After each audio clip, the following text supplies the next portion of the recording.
Welcome to Blue Collar Mystics, the under-the-hood approach to the depths of human consciousness. So many mysteries, so little time, so many big words. That's why we aim to take the mystical and make it practical, usable in your everyday life. And we want to hear from you. We want to hear your story. What happened when you started asking yourself the real questions? Like, who am I? What is this? Is it a hologram? Is this some kind of weird cosmic joke? Hey, these are the questions that we are trying to get to the bottom of as we explore the final rabbit hole together here as Blue Collar Mystics.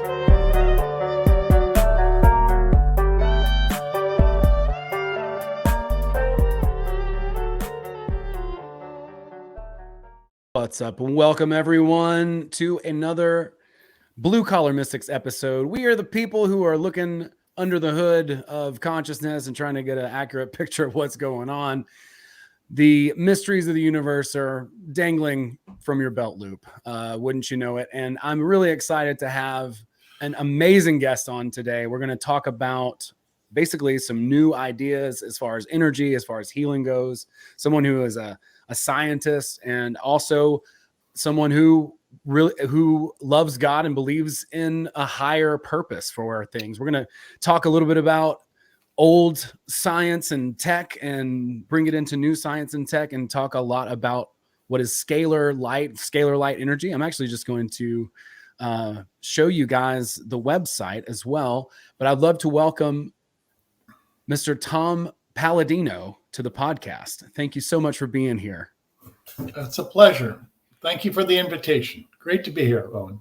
It really is my pleasure. I love what you're doing. This is so interesting, and we want to talk about this first and go ahead and just dive right deep into it. But I can't wait to hear about how you got here and a little bit more about your story as well. But let's start at the beginning and exactly what scalar light is, scalar energy. Tell us a little bit about that. Okay. Well, we all understand this term consciousness. You did use that term consciousness. That's what I'm working with. This is not electricity. So what is consciousness? Let's call it the intelligence of the universe. Everything needs instructions, intelligence. The intelligence of the universe is consciousness or scalar energy. That's what I'm working with, the intelligence of the universe. Now, by comparison, this is not electricity, which some people say is a movement of electrons or alternating current. Well, that's fine, but this is on a much grander scheme of things. So we're not going to speak about the electromagnetic spectrum. We're going to speak about scalar energy, which is the consciousness of the universe. And I work with that by way of instrumentation. I've developed instruments, scalar energy instruments, that can control the intelligence of the universe. And that's what's so fascinating about my work, if I may say so. To be able to control the intelligence of the universe really gives me a mandate, provides me some type of dominion over nature. And I'll stand by that statement.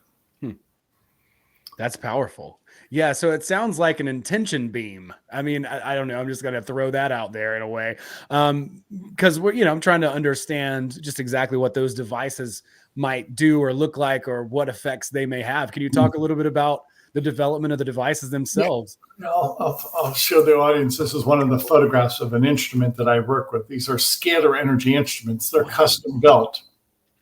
That is crazy. And these instruments allow me to access that other dimension. So there's two energies in the universe. Let's start with this. All energy initiates as scalar energy, scalar light from the sun and the stars. If you look at the universe from a telescope and from a telescopic point of view, you're saying to yourself, well, there's a lot of light, there's a lot of stars, and that's where the energy derives from. Specifically, it's scalar energy, scalar light that powers a star. Now, electricity is just the sequence, it's the subset, if you will, of scalar energy. So the initial energy of the universe is scalar energy, scalar light. Whereas the electromagnetic spectrum that we use in our household appliances, that's the offshoot, that's the derivative of scalar energy. It's always been my contention is that we should forget the subset or the derivative of energy, electricity, and go back to the primal force, which is scalar energy. That's one of my goals in my lifetime. I want to achieve that. Would you say that scalar energy is dualistic in its nature, like electromagnetic or electric energy? Dualistic in what sense? Polarized, like there are two components working together kind of thing? In certain environments, it can, I think, demonstrate a pole, a dipole, if you will. But you have to consider if this energy is everywhere, it really is beyond space and time. So if you're saying that, that's my statement to your audience, then it really does not have a polar or an antipole. Meaning what? If this is everywhere, you don't need a pole. It's not a polar construct. It's really unipole. It's only one energy that permeates the universe. That's a great thought. I've considered that. But from my vantage point, if this energy transcends time and space and it's everywhere instantaneously, to have a polar environment would be out of character. It wouldn't be efficient. So if everything is contained within this space-time paradigm, you don't need a duality about it. It's everywhere instantaneously. Everything else would be superfluous. That's a good point, though. I like that. Well, it's interesting to think about, from a lot of the ancient ideas that many of people in my audience and contemporary people would talk about hermetics and stuff like that we talk a lot about polarity, but it would make sense that the duality would have to derive from a monad anyway. So why not cut it off at the surface or at the pass, at the beginning, the absolute most, singular force, if you will. That's a profound thought. I like where you're going with that. I'll stick by my thoughts and my conceptualized scalar energy as being the oneness of the universe. I love it. Where you don't need a polar construct. Whereas with electricity and magnetism, those are two really almost opposing forces, if you will. Electricity and magnetism always travel in a perpendicular fashion along an axis, whereas scalar energy is a double helix. And it travels in unison. It always travels in parallel. Nonetheless, there are, these are mind-bending concepts, and thank you so much for bending my mind. and I appreciate where you're going with this. Let me just make this very clear. If consciousness is everywhere, I believe it is. I believe it's the mind of God, and I believe scalar energy, scalar light is the mind of God. Then the universe is holographic. No matter what you're setting, no matter where in time or space you're at, the whole becomes the part becomes a whole. That's quite a profound concept. Yeah, that's back to one of those hermetic principles too, I think, like as above, so below. Yes. As it is within the individual, so it is with, and so we see all these reflections and all the mirrors, the holographic, that's a great book too. The holographic universe, these ideas, it makes complete sense within that model as well. That's the model. Yes. Yeah. So I think that's very cool. How do you think that some of this relates to, let's say, Nikola Tesla's work or some earlier people who were into God bless Tesla. He's known as the father of AC electricity. And early in his life, he was enamored with AC electricity. But if you read his notes and if you look at his actions later in his life, he was no longer working with AC electricity. He was no longer working with an induction motor or any type of armature. Later in his life, he was capturing the energy of the sun and the stars. His inventions later in his life were motionless. There were no moving parts in his invention. meaning he did away with kinetic energy, trying to produce kinetic energy, and he captured kinetic energy from the sun and the stars. That's the salient point that I want to drive home. And this is where I'm at right now. I have no problem with induction motors. I have no problem with pistons, with pulleys, with microprocessors, etc. That's the modern day world we live in. But something that far exceeds that is the energy, or the kinetic source, is from the sun and the stars. We do not need a power plant in the future. I'll repeat that. We do not have to create a power plant. And Tesla saw that. Tesla's inventions later in his life harnessed the energy of the sun and the stars. He was no longer interested in creating power. He was only interested in harnessing power. And I could speak to that point because he had a tower, Wardenclyffe Tower, in Long Island, New York, at the turn of the century. And that tower, if you looked at it, it was really just it was a battery. It would absorb the energy of the cosmos. And if you look very closely, there was no power plant around. There were no telephone wires or telephone poles. There was no armature. There were no turbines. So you have to really look at his tower, and you have to say, well, this is fine, but where are the moving parts? There were no moving parts. The moving part are the sun and the stars, so to speak. That's where he was gaining this energy. So Tesla moved from the armature, from the induction motor, to having towers that would simply capture star energy.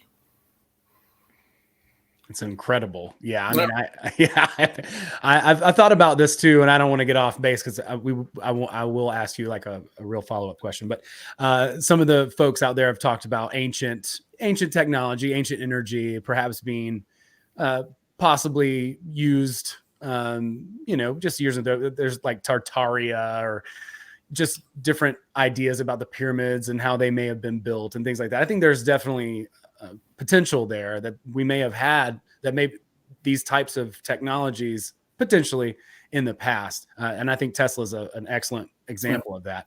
But before we get into any speculative stuff, I want to talk about getting this out there and how people can try it. And basically what that looks like. The experiential side, as you said just before the interview, is that we want people to see what it's about and check it out. So let's talk a little bit about that. Well, without further ado, I'm going to hold up my photograph. I work with people by way of their photographs. Now, we've heard the term quantum entanglement, meaning what? That two objects separated at a distance can still communicate with one another. Now, people will email me their photograph. The photograph is their bilocated version, or by way of quantum entanglement, it is attached to them, to their energy field. I literally take a person's photograph, I print it out, and I place it inside this scalar energy instrument. And in so doing, my photograph is enjoying a scalar energy force field by being placed inside my instrument. And hence, I can make a contact with a person through their photograph. Now, if I can contact a person by way of my cell phone, or you and I can have this Zoom call, this video call, your image, your voice, my image, my voice is communicating back and forth. We can likewise communicate through a person's photograph.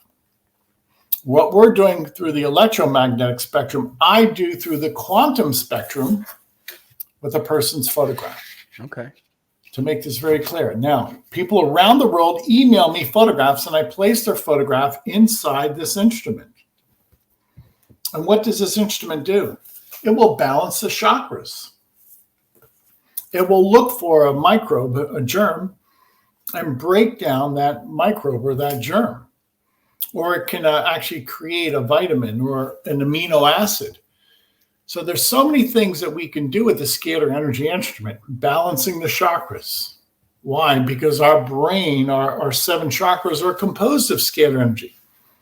And when I place my photograph inside an instrument, my instrument will look at my brain character, look at my brain waves, and rewire them or program them with scalar energy through the photograph. The interface is always the photograph of a person or an animal. Wow. That's pretty cool. Yeah, that's groundbreaking science. This is the new science of scalar energy. And I'll make this very clear. My instruments are unique. They're custom built. I don't think anybody's duplicated my results yet. So I have to wait for a third party to step forward to duplicate my results. But I think what I'm doing is going to be considered the beginning movement of this new science, of this new branch of quantum healing. It's informational healing. It's not biological. We heal by way of information. Fascinating.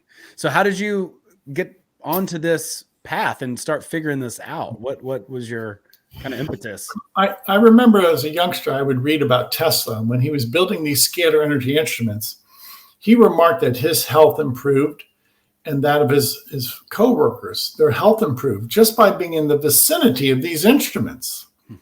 Well, that was because they were working in proximity to those instruments. Well, I took it to the next step. Instead of having people come to my laboratory, they send me their photograph. And instead of people being inside my laboratory in close proximity to a scalar energy instrument, I'd much rather work with a photograph. It's much easier to work with a person's photograph. And that's what I'm doing today. So I learned from Tesla, at least in theory, that he went on record by saying that his inventions improved human health. It improves in some way. They felt better. They felt energized. And in many ways, I've copied his work, at least in theory, and that's what I'm doing. I work with anybody in the world through their photograph. Our website allows anybody in the world to submit a photograph, so we'll work with them for free for 15 days. Anybody can submit a photograph, and we'll balance your chakras. We'll identify microbes, germs, and eliminate those microbes and germs. And the results are always guaranteed. Now, how you feel is a different matter. Everybody's distinct. Everybody's unique. But what am I getting at? When you work with energy, energy never makes a mistake. So I always have a favorable outcome. To what extent, I have to rely upon people and their feedback. Sure. And that's that's science, right? Like, yes, 100%. I love that. And man, that's just fascinating. What was it that made you think I'll just use photographs? I guess you could do other identifiers maybe or something. Yeah, you're right. That's a good term. I was of the good fortune in 1993. I met the Hieronymus family. They're Americans. The Hieronymus family. At that time they were living in in Georgia, and in so doing, I was able to purchase Hieronymus scalar energy instruments from this family, and actually they were outside of Sparta, Georgia.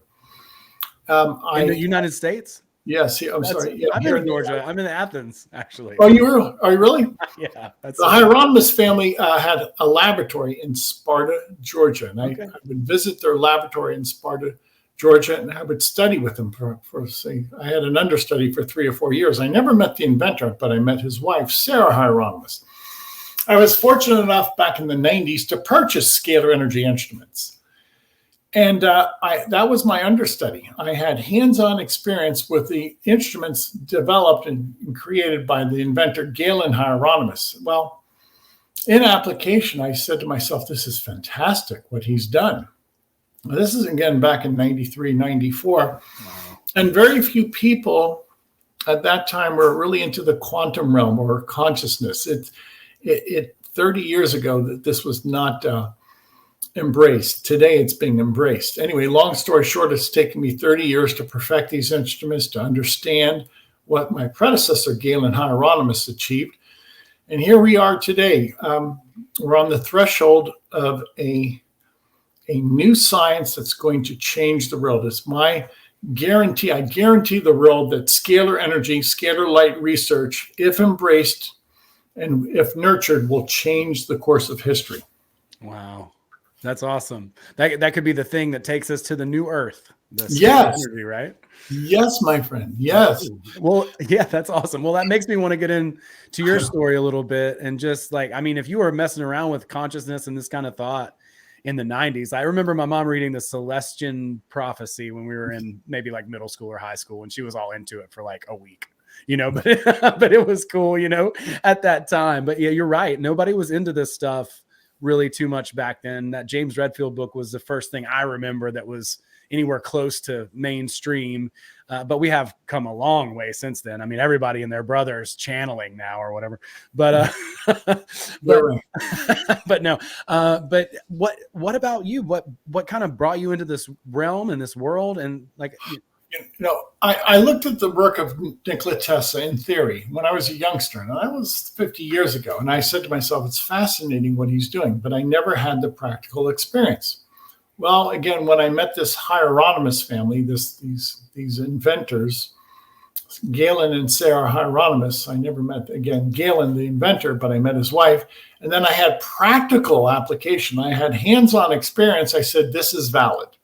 So we took it from theoretical to practical with the Hieronymus instruments. And then when I was able to guarantee a result, and this is the key, when I can guarantee an outcome, guarantee a result with these instruments, because these instruments control a fundamental force, then I said to myself, this is it.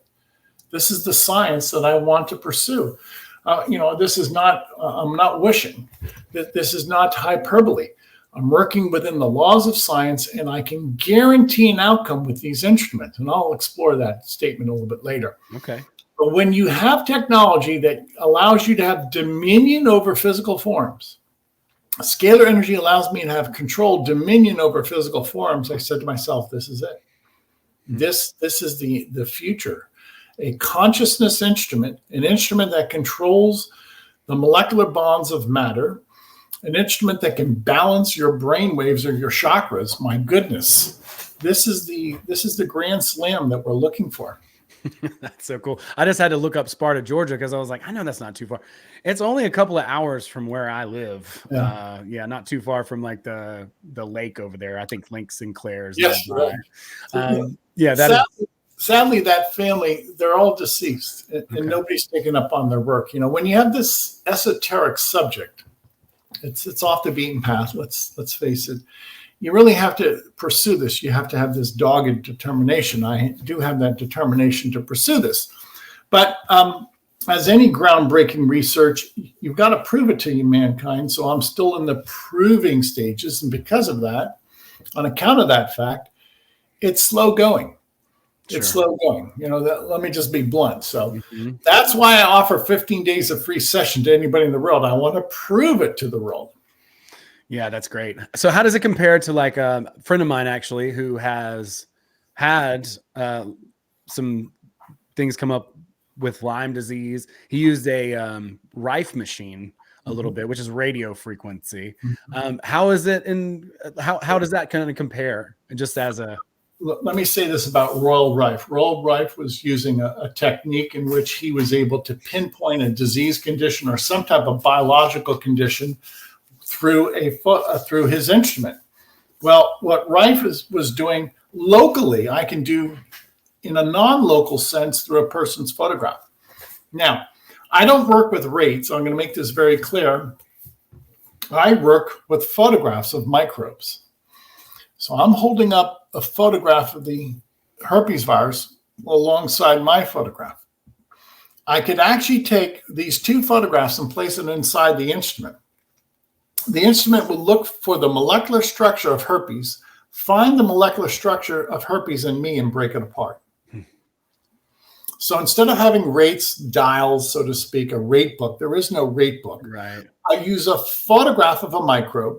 That photograph of herpes will be found, interpreted inside my quantum field, inside my instructional field, and I can eradicate herpes because I can do so through the intelligence and the interpretation of a photograph inside my quantum realm.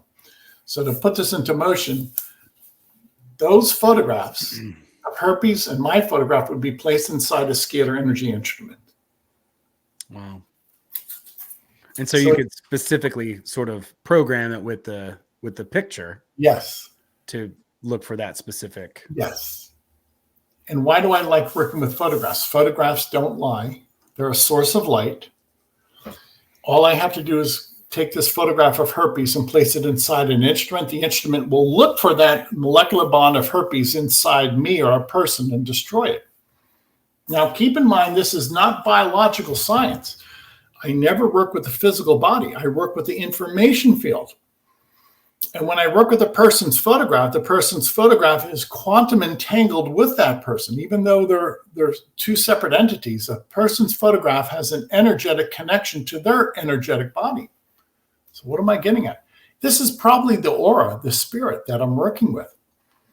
Remember, this is non-physical. It's not a biological process. So my photograph carries information or an aura. My photograph has consciousness, and it probably communicates with my consciousness.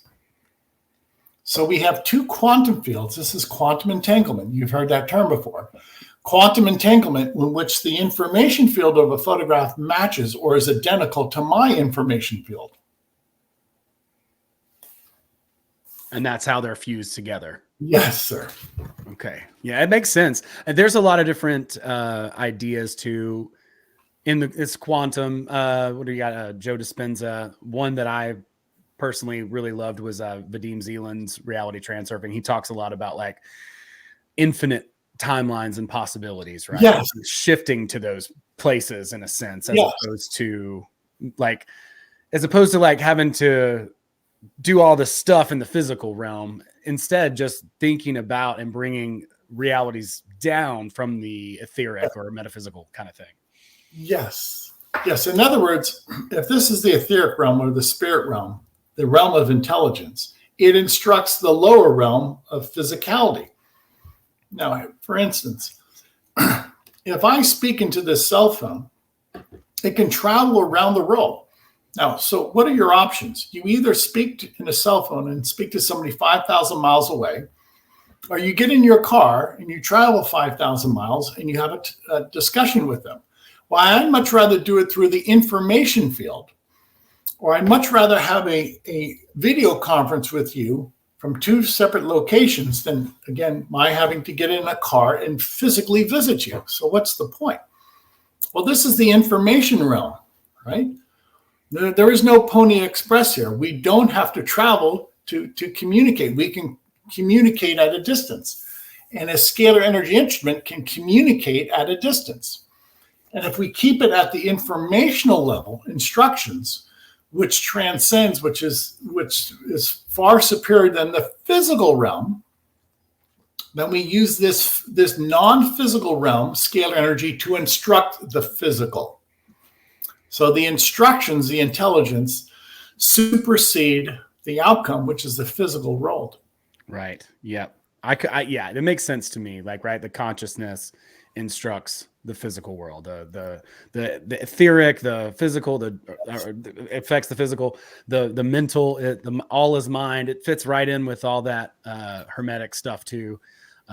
I think that's so cool. I think it's really neat. And I only know one other person who has even talked about this, and that's it's Derek of Mystical Wares. And he has, I don't know what his setup looks like, but who knows, maybe you guys could collaborate, talk a little bit about this stuff too, to get it fused up. I understand the lag when you bring something new and trying to get people to hear about it, especially something that is potentially as groundbreaking as this. Yeah, thank you. People they understand this concept. For instance, you've heard of many people say, what your mind perceives, your body or your disposition will achieve. So it all starts with the mind or a thought or creativity, right? This is why you should think positive. You should be virtuous, because the way you think is ultimately the world that you create around you. So you start with the instructions, the mind, the notion, the creativity, and therefrom follows your life and what you've prepared for yourself. Well, that's obvious. We realize that. There's so many coaches today that say, think positive thoughts. Why? Well, you set up a positive environment. You're on that track, so to speak. Don't be negative, because you'll inherit that negativity, which is a dead end. Well, if you can do that with the mind, and we can, why can't we do that with the scalar energy instrument? Okay. When I program this instrument, it does what I ask it to do. When I program this instrument, my mind, it does what I ask it to do, right? Absolutely. That's what I love about someone like you and your approach, where you're like, I believe in God, right? And so there's a huge advantage to believing in God, because it opens up that mind to be open to other possibilities that someone's like, there's no God, blah, blah, blah. Everything is an algorithm. I don't know whatever that mentality entails, but their ability to conceive is so much more narrow than someone who's like, you know what, like, I'm open. I believe I want to experience what these mysteries are. Nobody can really tell us what's going on. I mean, even after 40 years in the game, I've talked to a lot of people, man. It's like nobody really knows what reality is.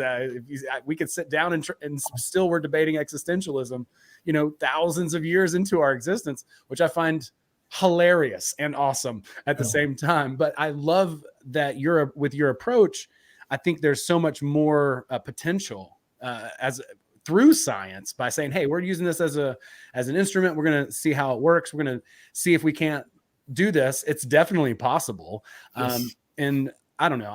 I find that very inspiring. I think that's missing a lot when it comes down to science and spirituality. Like, I don't think, but maybe 100 years ago, those two fields were separated, yes. Going back into our history as humans, pre-industrial revolution, alchemy and spirituality. I mean, there was taboo stuff going on. There was witchcraft in the church and stuff, but but science and spirituality were kind of in the same realm. And I think it's only kind of a new development as humans where we see them as such separate objects now for some reason.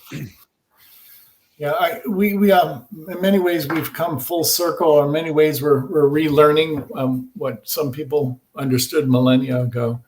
But it to me, it's just all so fascinating. And if you're humble and you're willing to learn, you're going to learn so much. Whether you'll learn from yourself, you might learn from engineering instruments, you might learn from this new science, this new genre, scalar energy consciousness. If your mind is open and you're willing to be humble and you're willing to learn, the sky's the limit.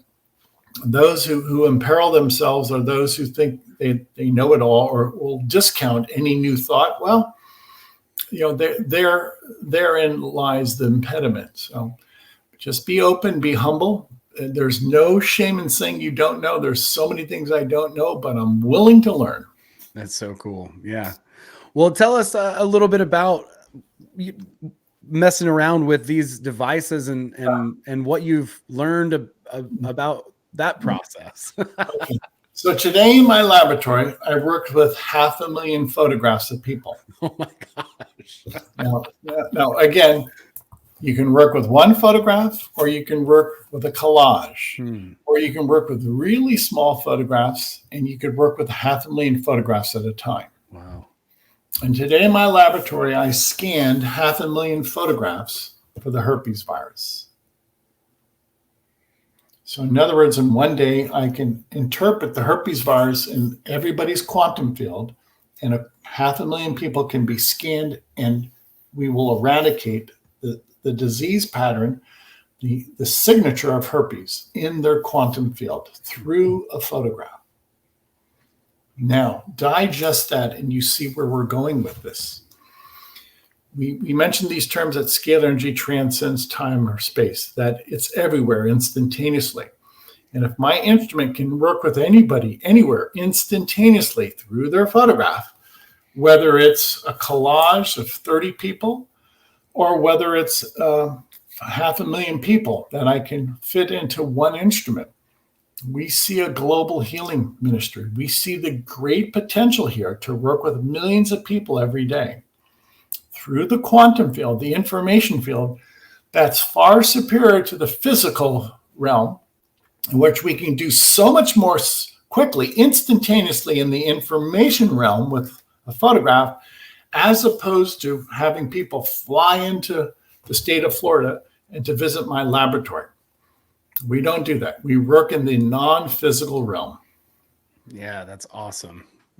It's like having a remote wizard. Just Yes. no, dude, that's so cool. I'm blown away by it. It makes a lot of sense to me. So I take so you're printing the photographs out, and they're somehow Correct. going, into the machine, and that is sending that out instantaneously. I love the idea that this is the energy that college kids probably take a little bit of some substance and go out onto their lawn, and they talk about what it is, right? Like, and we're talking about consciousn's primarily, and how, and almost animism, which I can fully, I've had a sense about, that anything that exists is somehow part of that mind, is somehow a living, right? It's somehow, I don't know, all related, all connected and interwoven through that fabric that you're talking about. That is kind of the scalar energy, that energy that ties it all together, the rug that really ties the room together, so to speak. Yes, thank you. If you look at the universe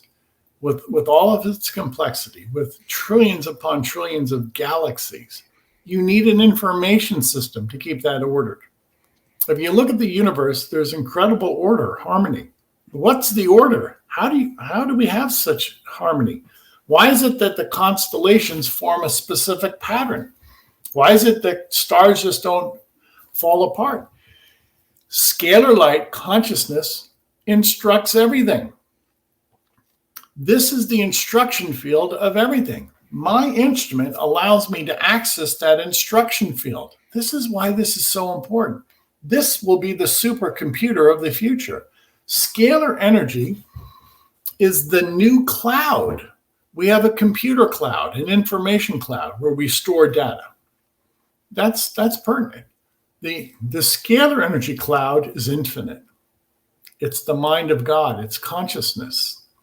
So we're eventually going to make that transition from AI, the information cloud, to the consciousness cloud, or the mind of God. And it's going to be a quantum leap. Wow, that's wild. So let's talk a little bit about AI then, and how that, I guess that's where we're at now. I mean, there's no turning back now. No, there isn't. There isn't. It's whether you like it or not, any type of advancement, any type of technology should serve people. At the end game here is, how does it benefit us? So artificial intelligence. Well, you and I realize we've had artificial intelligence since we had handheld calculators. Okay. So as we advance and we see artificial intelligence now will perform many of the functions that we want it to perform. It's a tool. And the bottom line is so simple. Just make sure you're doing that in a morally correct fashion. Technology can be used for good or evil. It's that simple.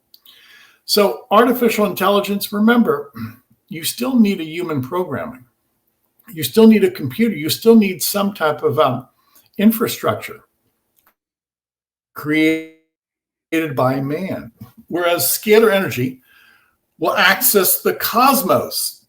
See, this is what I like about Tesla's work later in his life. There was no infrastructure.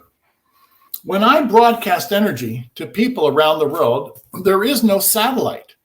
There is no grid system. There is no infrastructure. There is no artificial intelligence. It's the universe.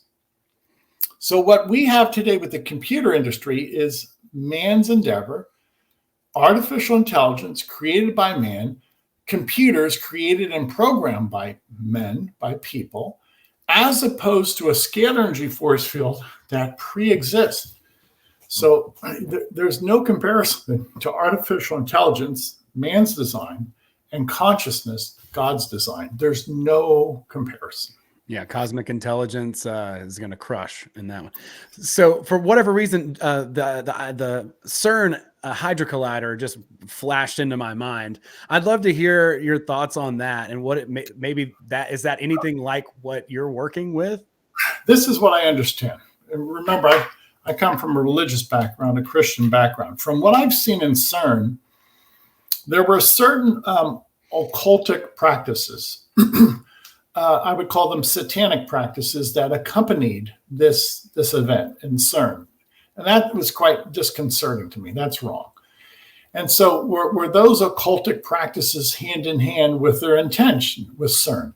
I don't know. But that's an aside. So let me get down to the meat and potatoes. What were they doing per se in Switzerland? What was the point here? Were they trying to find a wormhole, or were they trying to work with scalar energy, go into another dimension? I don't know. And I think there was a Sub Rosa character about that entire affair that I don't think lay people like myself will ever be entitled to. I don't know what they were up to, but I am dubious about what I saw from the outside. I tend to be pretty dubious as well. And, people will kind of shuffle off those rituals or whatever as like a prank here or a prank there or this or that. But it's like, why are they doing it? You know what I'm saying? Like that doesn't really give a whole lot of insight into why it's part of the whole thing. For whatever reason, it flashed into my mind. It's not something I know a tremendous amount about, but I don't know. I've heard people speculate that it could have something to do with like the Mandela effect. Is that something that you're familiar with or have any insight into? Let me just use this broad expression, the Mandela effect, in which what used to be considered truth has now been altered in some effect now, as opposed to what we learned in the future. Is that what you're getting at? Kind of like, yes, that there were these anomalies, let's say, for instance, like the Bernstein versus the Bernstein Bears, and like that we have transitioned into different reality or timelines as a result of some of these ideas, how certain things were spelled, certain quotes in movies, etc. Okay, yeah. And I think there's validity to that, because when we're looking at these expressions, they're subject to human interpretation. So our interpretation does change over time. And then, you can call that mass consciousness. What we considered to be true 20 years ago, we don't consider to be true now, or we've had some type of altered version. Now, all of that, then you have to start saying to yourself, well, what was deemed to be true in the past is now questionable. So it's an endless discussion, but what is my point? If scalar energy is a force field that transcends time and space, then we see that the past is the present, and the present is the future, that everything is in the present moment now. So where am I going with this? Everything, as we perceive it right now, is in the present moment in a scalar energy force field, under our optics of the present moment. So the past 100 years ago is not past. It's how we perceive it in the present moment. And I hold to that. So what am I getting at? If you're in a scalar energy force field, you could be say in the Civil War 150 years ago, but still be in the present moment. I mean every moment of that. And I mean every expression of that we transcend time and space, and there is no division of time and space. So you could be at two events simultaneously. That's quite profound. It's insanely profound, and it says a lot to the idea of past lives, dreams, etc., where I think a lot of people now, or friends of mine now, who would have talked about past lives and things, are probably like, well, it's just perpendicular. It's all happening kind of all at the same time. It's all one moment. It's all one thing. We get the pleasure to separate things. I think I try to look at it with a positive light, because, I think a lot of people are out there and they're like, maybe feeling lonely or helpless or whatever. They're like, I just don't feel like I belong. Where's my soul fam? Or, I want this to, but it's like, I think we have to also really appreciate and take the time to experience, smell the roses, so to speak, this bizarre situation that we find ourselves in. Yeah, you're right. No, there's never a wasted moment. Today, I looked at my productivity today in my lab, and although I had a few functions, it was a very meaningful day. And you have to say to yourself, today set up my lifestyle 5, 10, 20 years in the future as a researcher. So you can never diminish any action that you take. And I would encourage people, just do the best you can. You have to keep in mind that so much of our work is cumulative, and that whatever we do today will have a rebound effect 5-10 years down the road. I firmly believe that. Otherwise, I would have never kept at this for research for 40, 50 years. I see where this is going in 40 or 50 years. You just have to have confidence in yourself. Absolutely. Yeah. It's a cascade of an effect over time, but sometimes it doesn't seem like that in the moment. As somebody who's an entrepreneur, I can promise you that I've tried to do things and not gotten results in the amount of time that I had set goals for. And I guess the second best thing than reaching a goal is not reaching it, because that helps you figure out how to correct course and, make that happen. But I love the idea that those do the best you can, every little result. If that's 5 minutes today, if that's 10 minutes or 20 minutes or whatever that is today, just keep bumping that needle forward, bump it forward. And before you know it, you've got a machine that, can do amazing things from a remote location all over for hundreds of thousands. I mean, how many people do you think you could treat through that thing? In a day, I could easily treat a 10 million people. That's insane. Yes. I could, in one day, I could treat everybody in LA or Chicago. Oh my gosh. Even though people don't realize that today, and even though, this is all theory. No, it's not theory. Today, I worked with 500,000 photographs today, because people do send me collages. Where are we going? Oh, well, eventually we're going to be working with 5-10 million people a day. Will it happen tomorrow? I don't think so. Will it eventually happen? Yes, because an intention never dies. A thought never dies. Okay, and as long as you keep to that intention, that thought, it does manifest, and it grows. It grows. It keeps multiplying. It's the multiplier effect. Yeah, absolutely agree. That's awesome too. It's like a persistence, time. And it's so empowering to see that too, and to hear that. I'm sure people out there are like, yeah, absolutely. If you're listening to this podcast, just take a deep breath and relax, and just appreciate that you've taken that time and you've put those moments in, and just stay the course. Yeah. I think people should give themselves more credit. I see an incredible world of opportunity. I say this frequently. We're all geniuses, and we all have this incredible opportunity to make an impact on the world. Yourself immediately, and then your family. And it doesn't mean you have to travel to a distant land. You can have such meaningful impact upon people around you. And if we had 8 billion people in the world doing that, it would be a different world. We just don't have everybody practicing that. Well, I think the results can be compounded pretty quickly too. You're not quite 8 million, but like you said, in 1993 compared to now, how many more people are thinking in this way and who are looking into this? And there's a lot of weird corridors in the spiritual communities and New Age and all that kind of stuff. But I think if you're looking around and asking the questions, then ultimately you're going to be the only one who can answer them anyways. So you begin that process, and ultimately you're going to find the truth inside yourself, right? Like, I'm so happy and encouraged to see so many people going down this path. I see people in comedy talking about this stuff on stage now. Yes. Yeah. What was so esoteric 30 years ago is now becoming mainstream. It's now becoming common. It's like, this is my dream. 30 years ago, a lot of people ask me, why were you the only one who continued on with the Hieronymus inventions? I said, I was the only one who understood it. Now many people understand it. Now many people see the benefits. But 30 years ago, it was really backroom stuff. This wasn't front and center.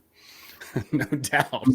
Well, many of the documentaries and things that I've seen when people start talking about this stuff, or like even Raymond Rife, or even old documentaries that I've seen on like the Discovery Channel, where someone will, take technology to make a very fuel efficient car. Well, generally speaking, I think somebody somewhere in a suit comes in and they buy that patent, or they store it or hide it. Do you think that now is any different? Do you think that it's just too late to kind of put the toothpaste back in the tube, that a lot of this technology and these ideas are out? How do you feel about the future of this? Do you think people are going to be upset?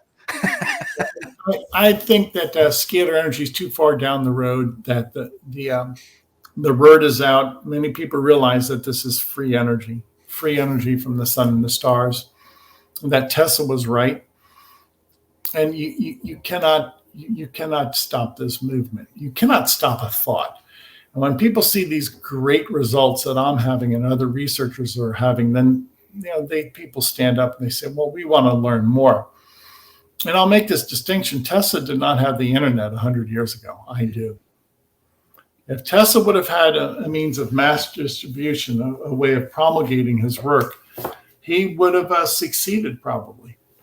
He was ostracized. Today, you can't ostracize people, not with social media, not with modern day mass communication. Nowadays, when people get ostracized, they usually blow up even bigger. I mean, look at like Andrew Tate or Scott Adams or whoever, and in my mind, it's like, okay, more division. I try not to pay attention to any of this stuff, but then all of a sudden they're the next thing, the next thing in the public consciousness, that people, that everyone's talking about, like the controversy actually lights it up. And I think that's an interesting thing. I don't know if that's just the internet, but I think it's definitely part of that scalability, where word just travels so fast now, where exactly. It's good luck. Yes, you're right. Yeah. As I said, we're no longer with the Pony Express. Now things travel instantaneously by our communication highway. So this is a fait accompli. As far as I'm concerned, scalar energy, scalar research will be embraced by humanity. I just see this growing on a monthly basis, month by month. People are becoming aware of this, and they're saying that there's validity here. People see the results of my work. People read about other quantum researchers, scalar energy researchers, and they're saying, well, if this is to be discounted, then why are these people having such great results? You can't discount good results. Yeah, absolutely. You can't. Effectiveness is that's proof in the pudding. So I guess we just encourage people. I'm definitely going to try it. I'll send my picture, dude. I'm about to hang up and take a selfie. You know what I'm saying? Thank you for being open-minded. Let's face it.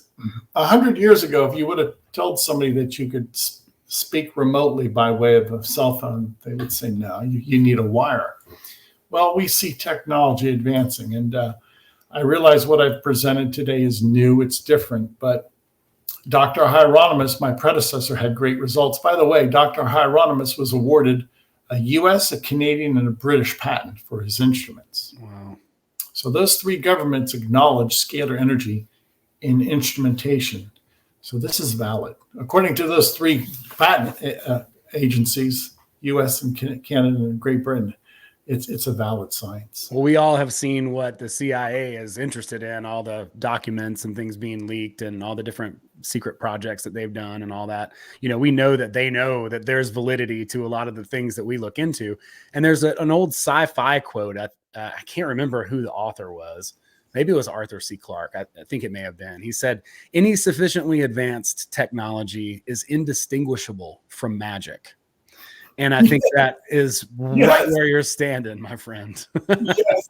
It's because people can't explain it. If they can explain it, then it becomes science. If they cannot explain something, then it's magic. Then it's sleight of hand. No, this is not magic. This is an engineered instrument.